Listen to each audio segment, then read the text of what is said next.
ధర్మ సందేహం. విసుగు చెందని విక్రమార్కుడు చెట్టు వద్దకు తిరిగి వెళ్ళి శవాన్ని చెట్టుపై నుంచి దించి భుజాన వేసుకుని ఎప్పటిలాగే మౌనంగా శ్మశానం కేసి నడవసాగాడు.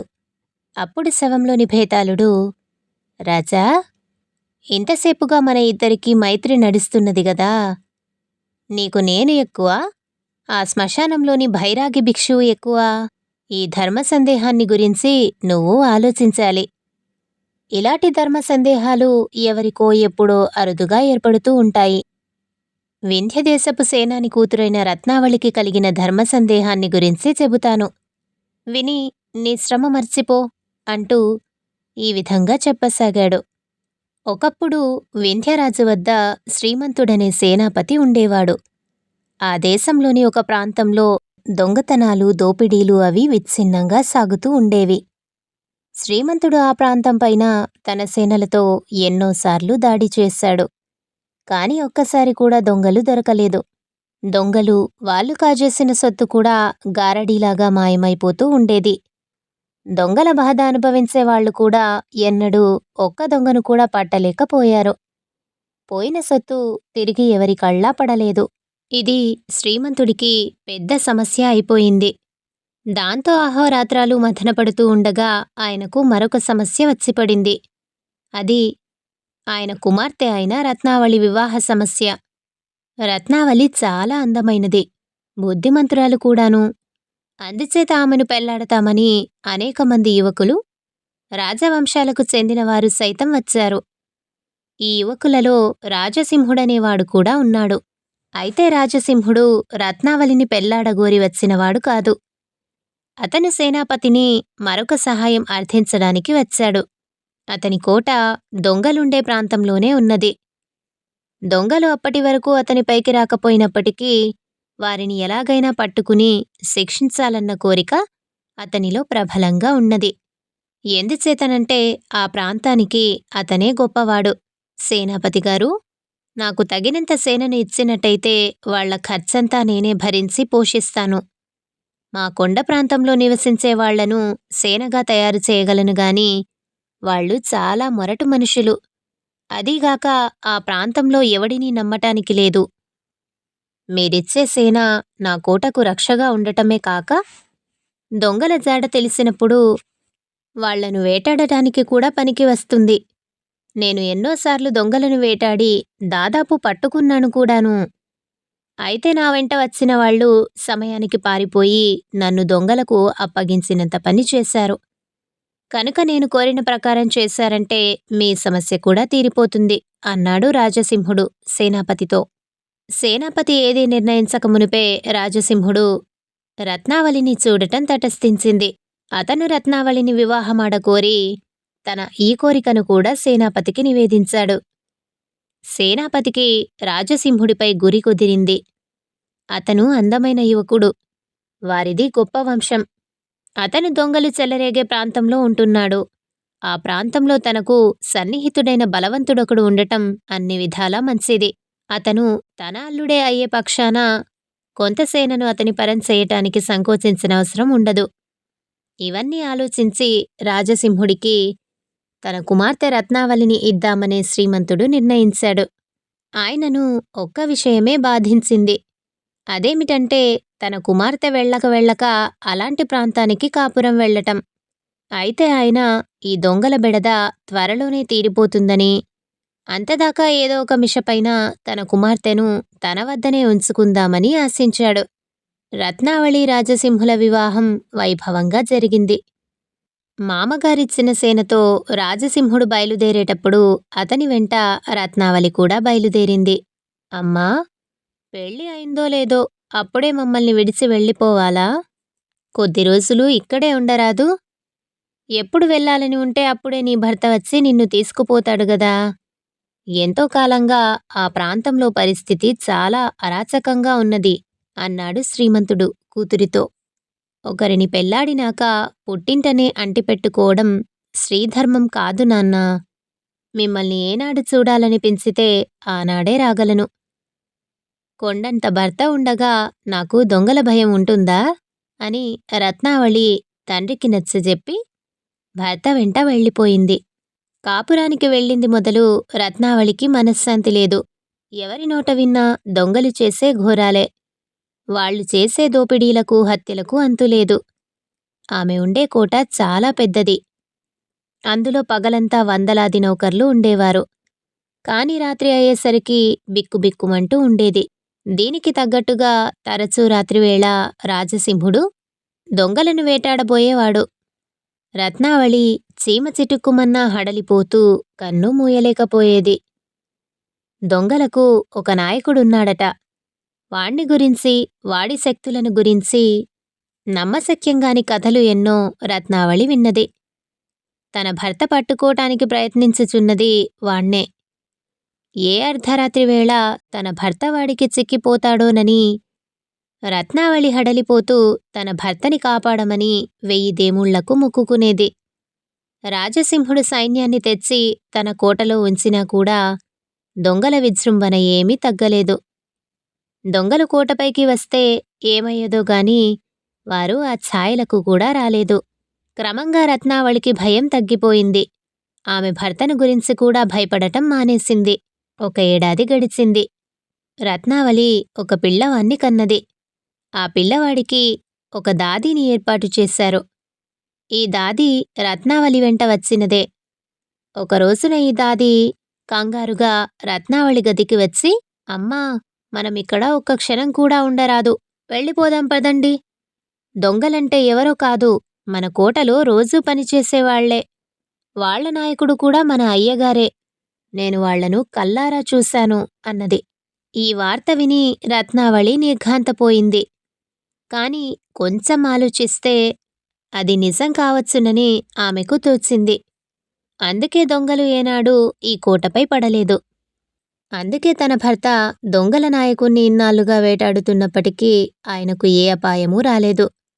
తన భర్త పెద్ద నాటకం ఆడుతున్నాడు. తన తండ్రి కళ్లలో దుమ్ము చల్లటానికి సేనను తెచ్చుకున్నాడు.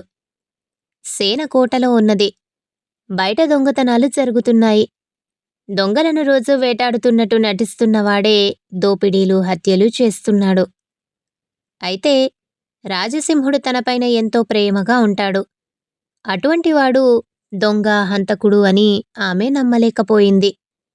నిజం కల్లారా చూస్తేగాని నమ్మరాదని నిశ్చయించుకున్నది. ఒకనాటి రాత్రి రాజసింహుడు బయటకి పోబోతూ ఉంటే రత్నావళి బలవంతం చేసి అతన్ని ఉంచేసింది. ఒక రాత్రి వేళ అతను చప్పుడు కాకుండా తన పక్క మీది నుంచి లేచి తన భార్య నిద్రపోతున్నట్టు రూఢీ చేసుకుని బయటకు వెళ్ళాడు. అయితే రత్నావళి నిద్రపోతున్నట్టు నటిస్తున్నదే గాని నిజంగా నిద్రపోవటం లేదు. భర్త బయటకు వెళ్ళగానే ఆమె లేచి ఒక నల్లని మేలి ముసుగు వేసుకుని తాను కూడా బయటకు వెళ్ళింది. తెల్లని దుస్తులు ధరించిన తన భర్త భవనానికి కొద్ది దూరంలో ఉన్న చింత చెట్ల మధ్యకు వెళ్ళి చీకట్లో అదృశ్యం కావటం గమనించింది. ఆ తోపు మధ్య ఒక వట్టిపోయిన దిగుడు బావి ఉన్నది. రత్నావళి ఆ బావిని చేరి తొంగి చూసింది. బావి అంతా చీకటిగా ఉన్నది. అయినా తన భర్త ఆ బావిలోకి దిగి ఉండాలి. అందుకని రత్నావళి తాను కూడా బావిలోకి దిగింది. బావి అట్టడుగున గోడల వెంబడి ఏవో పొదలు పెరుగుతున్నాయి. ఒక పొద వెనక నుంచి అస్పష్టంగా ఆమెకు మాటలు వినిపించాయి. ఆమె ఆ పొద వద్దకు వెళ్లి చూడగా దాని వెనక సన్నని ద్వారం కనిపించింది. దాని వెనక ఒక పెద్ద మాళిగ ఉన్నది. అందులో జనం ఉన్నారు. వారి మధ్య రాజసింహుడు ఉన్నాడు. అతని చుట్టూ ఉన్న వాళ్ళందరూ తమ నౌకర్లే. అయితే వాళ్ళిప్పుడు తమ యజమానితో వినయంగా మాట్లాడక చాలా పరుషంగా మాట్లాడుతున్నారు. నేను మీ నాయకుణ్ణి, ఆ సంగతి బాగా గుర్తుంచుకోండి. నాతో ఎదురు తిరిగి మాట్లాడిన వాణ్ణి చంపేస్తాను అని రాజసింహుడు గర్జిస్తున్నాడు. మాకు నీ నాయకత్వంలో నమ్మకం పోతున్నది. నీ వాలకం చూస్తే మమ్మల్ని సైనికులకు పట్టి ఇచ్చేటట్టున్నావు. మేము మరొక నాయకుణ్ణి ఎన్నుకుంటాం అన్నాడు ఒకడు. వాడు దివానపు చాకలి. రాజసింహుడి చివాలున చాకలిపైన కత్తి దూశాడు. అంతలోనే 5-6 ఈటెల మునలు అతని రొమ్ము మీద వాలాయి. ఇది చూస్తూనే రత్నావళి కంపించిపోయి నిలుచున్న చోటనే స్పృహ తప్పి మూర్ఛపోయింది. తిరిగి స్పృహ వచ్చేసరికి ఆమె తన గదిలో ఉన్నది. రాజసింహుడు సమీపంలోనే ఉన్నాడు. భర్త సజీవుడై ఉన్నందుకు ఆమె తృప్తితో నిట్టూర్చింది. అతను తన భార్యతో, నీ ఆరోగ్యం పూర్తిగా చెడిపోయింది. నిన్ను రేపే పుట్టింటికి పంపించేస్తాను. నీవు పిల్లవాడు కొంతకాలం అక్కడే ఉండి తిరిగిరండి అన్నాడు. ఆ మర్నాడే రత్నావళి సైనికులను వెంటబెట్టుకుని తన కుమారుడితో సహా పుట్టింటికి వెళ్ళిపోయింది. దారిలో ఆమెను ఒక ధర్మ సందేహం పీడించింది. ఆమె తన తండ్రితో భర్తను గురించి యథార్థం చెప్పాలా చెప్పకూడదా అని. భేతాళుడి కథ చెప్పి, రాజా, రత్నావళికి పట్టుకున్న ధర్మ సందేహమే నాకు పట్టుకున్నది. ఆమె తన తండ్రికి విధేయురాలై ఉండి ప్రజాశత్రువైన తన భర్త రహస్యం బయట పెట్టాలా, లేక భర్తకు విధేయురాలై ఉండి తన భర్త రహస్యం తండ్రికి చెప్పకుండా దాచి ఆయన ఏ ఉద్దేశంతో తనను రాజసింహుడికిచ్చి పెళ్లి చేశాడో ఆ ఉద్దేశాన్ని భంగపరచాలా? ఈ ప్రశ్నకు సమాధానం తెలిసి కూడా చెప్పకపోయావో నీ తల పగిలిపోతుంది అన్నాడు. దానికి విక్రమార్కుడు, స్త్రీ పెళ్లి కాకముందు తండ్రికి, పెళ్లి అయినాక భర్తకు విధేయురాలై ఉండాలని పెద్దలు చెబుతారు. అది అలా ఉంచి దొంగల నాయకుణ్ణి పట్టుకునే బాధ్యత సేనాపతిది, ఆయన కుమార్తెది కాదు. అదీకాక రాజసింహుడు తన భార్యకు తన రహస్యం తెలిసిపోయినట్టు తెలిసి ఉండి కూడా ఆమెను తండ్రి వద్దకు పంపి ఆమె యందు తనకు గల విశ్వాసాన్ని ప్రకటించాడు. అందుచేత రత్నావళి తన భర్త రహస్యాన్ని తండ్రికి చెప్పవలసిన అవసరం ఏమీ లేదు అన్నాడు. రాజుకి ఈ విధంగా మౌనభంగం కలగగానే భేతాళుడు శవంతో సహా మాయమై మళ్ళీ చెట్టెక్కాడు. కథ సంపూర్ణం. మోసపోయిన మోసగాడు. ఒక గ్రామంలో ఒక రైతు ఉండేవాడు. ఆయనకు ఒక కొడుకు ఉండేవాడు. కొడుకు అటే తెలివిగలవాడు కాదు కాని రైతు కోడలు చాలా తెలివిగలది. ఒకనాటి ఉదయం రైతు కొడుకు ఇంటి ముందు కూర్చుని కొడవలికి పిడిచెక్కుతూ ఉండగా ముగ్గురు మనుషులు వచ్చి, నిన్ను మా రాజుగారు ఒకసారి రమ్మన్నారు. మా రాజు సముద్రరాజు అన్నారు. సముద్రరాజు దేవతల జాతికి చెందినవాడు. ఈ మనుషులు చూడబోతే నల్లగా వికారంగా కనిపించారు. నిజానికి వాళ్ళు రాక్షసరాజు దూతలు. ఆ సంగతి రైతు కొడుకు గ్రహించలేదు. మీ రాజుకు నాతో ఏం పని అని అడిగాడు వాడు. ఈ దేశంలో నీ అంత తెలివిగలవాడు లేడుట. మా దేశంలో ఎవరూ చేయలేని పని ఒకటి నీ చేత చేయించుకుందామని మా రాజుగారు నిన్ను రమ్మంటున్నారు అన్నారు వాళ్ళు. తెలివితేటలకు నేను కాదు, మా నాన్న. కావలిస్తే ఆయనను మీ దేశం తీసుకువెళ్ళండి. ఆయనిప్పుడు పొలానికి వెళ్ళాడు. బాగా చీకటి పడితే గాని ఇంటికి రాడు అన్నాడు రైతు కొడుకు. అయితే నువ్వు ఆయన కూడా వచ్చేయండి. మేము మళ్ళీ మీకోసం రాము. మా పడవ రేవులో ఉన్నది. రేపు ఉదయం బయలుదేరి రేవుకు వస్తే మిమ్మల్ని మా దేశం తీసుకుపోతాం అని ఆ నల్లటి మనుషులు ముగ్గురు వెళ్ళిపోయారు. ఆ రాత్రి తండ్రి ఇంటికి రాగానే కొడుకు, నాన్నా, మన కోసం సముద్రరాజు మనుషులను పడవను పంపాడు. మన వల్ల ఆయనకేదో పని కావాలిట. ఆయన పని తీర్చామంటే మనకు మంచి బహుమానం దొరుకుతుంది అన్నాడు. వాళ్ళు రాజుగారి వద్ద నుంచి ఆనవాలు తెచ్చారా అని అడిగాడు రైతు. తీసుకురాలేదు. వాళ్ళు మళ్ళీ రారుట. మనం రేపు ఉదయం రేవు దాకా వెళితే పడవలో ఎక్కించుకుని తమ దేశం తీసుకుపోతామన్నారు అని రైతు కొడుకు చెప్పాడు. రేవు దాకా నడవటమే నా వల్ల కాదు. చాలా దూరం ఉన్నది. దూరం తగ్గించి చెప్పగలిగితే చెప్పు, వస్తాను అంటూ రైతు వెళ్ళి పడుకున్నాడు. రైతు కొడుకు తన భార్యతో సముద్రరాజు ఆహ్వానం గురించి చెప్పి, రేవు దారి తగ్గిస్తేనే గాని నాన్న రానంటాడు. అది సాధ్యమయ్యే పనేనా అన్నాడు. అతని భార్య, దారి తగ్గించటానికి ఒకటే ఉపాయమున్నది. నడిచినంతసేపు కథ చెప్పటం. ఆ పని చేసి మీ నాన్నను వెంట తీసుకుపోండి అని భర్తతో అన్నది. రైతు కొడుకు తన భార్య తెలివితేటలకు చాలా సంతోషించాడు. అతను తెల్లవారుఝామునే లేచి తండ్రిని లేపి, నాన్నా, రేవుకు బయలుదేరదాం పదా. దారి తగ్గిస్తే వస్తానన్నావుగా. తగ్గిస్తాను, రా అన్నాడు. రైతు కొడుకు సముద్ర తీరానికి బయలుదేరారు. దారి పొడుగునా కొడుకు తండ్రికి ఏవేవో కథలు చెప్పాడు. చివరకు వారు రేవు చేరుకున్నారు. రేవులో ఒక నాసిరకం పడవ, ముగ్గురు నల్లటి మనుషులు ఉన్నారు. ఇదేం పడవరా? ఇది రాక్షసుల పడవలాగున్నది అన్నాడు రైతు. నల్లటివాళ్లు ఆయనతో, మా రాజుగారి పడవలన్నింటిలోకి దీని వేగం చాలా ఎక్కువ, అందుకనే దీన్ని పంపారు అన్నాడు. రైతు కొడుకు అందులో ఎక్కి కూర్చున్నారు. నల్లటివాళ్లు తెడ్లు వేసి పడవను నడపసాగారు. అది మామూలు పడవలాగే నడిచి కొంతసేపటికి ఒక లంకను సమీపించింది. ఆ లంకలో ఎక్కడా ఒక్క చెట్టుగాని పొదగాని లేక బోడిగా ఉన్నది. అది రాక్షసుల లంక. ఆ సంగతి రైతు కొడుకు తెలుసుకున్నారు గాని చేసేదేమీ లేదు. నల్లటివాళ్లు తండ్రి కొడుకులను తీరాన దించి తమ రాజు దగ్గరికి తీసుకుపోయారు. రాక్షసరాజు ఇంకా నల్లగా మరింత వికారంగా ఉన్నాడు. మమ్మల్ని ఇంత దూరం ఎందుకు రప్పించారు అని రైతు రాక్షసరాజును అడిగాడు. మరేమీ లేదు, మా వద్ద ఒక పెద్ద భాండం ఉన్నది. దాని కింద నిప్పు చేయాలంటే మా వాళ్లకు సాధ్యం కాలేదు. మీరిద్దరూ దాని కింద మంట చేశారా? సరే సరే, లేకపోతే మిమ్మల్ని ఇక్కడి నుంచి ప్రాణాలతో పోనివ్వను అన్నాడు రాక్షసరాజు. ముందు మాకా భాండం ఎక్కడున్నదో చూపించండి, మిగిలిన పని మేము చూస్తాం అన్నాడు రైతు. రాక్షసులు వారిని ఒక పెద్ద గదిలోకి తీసుకుపోయారు. ఆ గది మధ్య 2 నిలువుల ఎత్తు రాగి భాండం ఉన్నది.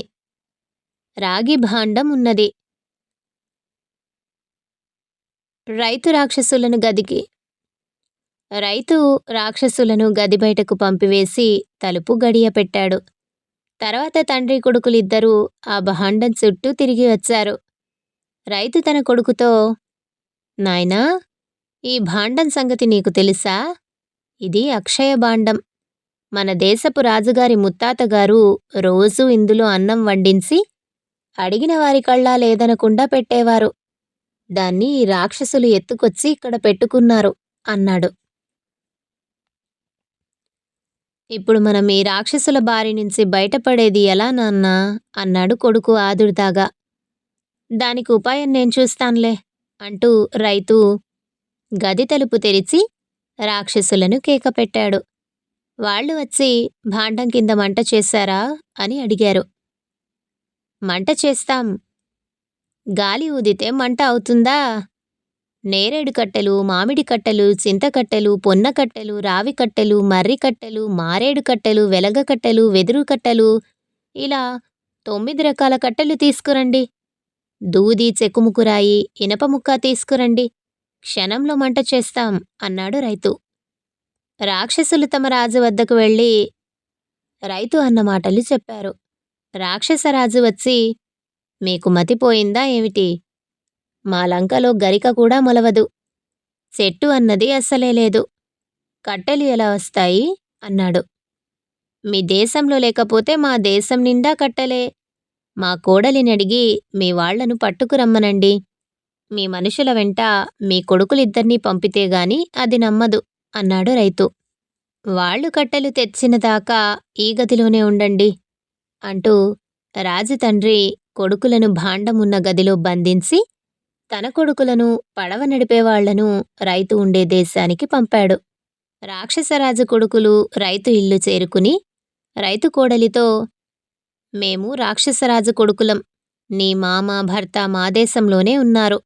నిన్నడిగి నేరేడు కట్టెలు, మామిడి కట్టెలు, చింతకట్టెలు, పొన్న కట్టెలు, రావి కట్టెలు, మర్రి కట్టెలు, మారేడు కట్టెలు, వెలగ కట్టెలు, వెదురు కట్టెలు, దూది, చెక్కుముకురాయి, ఇనప ముక్క తెమ్మన్నారు. మేం పోవాలి, వెంటనే ఇయ్యి అన్నారు. పెద్ద మోసం జరిగిందని రైతు కోడలు తెలుసుకున్నది. ఆమె రాక్షసరాజు కొడుకులతో, మీకు కావలసినవన్నీ ఈ చీకటి గదిలో ఉన్నాయి. మీకు కావలసినంత పట్టుకెళ్ళండి అన్నది. వాళ్ళు సరేనని చీకటి గదిలోకి ప్రవేశించారు. వెంటనే రైతు కోడలు చీకటి కొట్టు తలుపు మూసి దానికి కప్పతాళం వేసింది. ఆమె బయటకు వచ్చి మిగిలిన రాక్షసులతో, మీ రాజు కొడుకులిద్దరూ మా చీకటి గదిలో ఉన్నారు. ఎంత వెతికినా తాళం చెవి ఎక్కడున్నదో కనిపించటం లేదు. మా మనుషులిద్దరూ ఇంటికి వచ్చి వెతికితే తప్ప అది కనిపించదని మీ రాజుగారితో చెప్పండి అన్నది. రాక్షసులు పడవలో తమ లంకకు బయలుదేరి వెళ్ళి రైతు కోడలు అన్న మాటలు తమ రాజుతో చెప్పారు. రాక్షసరాజు పళ్ళు పటపటా కొరికాడు. కాని ఏమీ చేయలేకపోయాడు. కాకి పిల్ల కాకికి ముద్దు. తన కొడుకులను త్వరగా తెప్పించుకునే ఉద్దేశంతో ఆయన రైతును, రైతు కొడుకును చెర విడిపించి వెంటనే ప్రయాణం చేయించాడు. మేము మీ పని పూర్తి చేసి బహుమతి పొందిగాని వెళ్ళం. మాకేమీ తొందర లేదు అన్నాడు రైతు. రాక్షసరాజు వారికి ఇంత బంగారం ముద్ద బహుమానంగా ఇచ్చాడు. తర్వాత పడవలో రైతును, అతడి కొడుకును ఇంటికి పంపేసి అదే పడవలో తన కొడుకులను తిరిగి రప్పించుకున్నాడు. ఆనాటి నుంచి రైతు, అతని కొడుకు, కోడలు సుఖంగా జీవించారు. కథ సంపూర్ణం.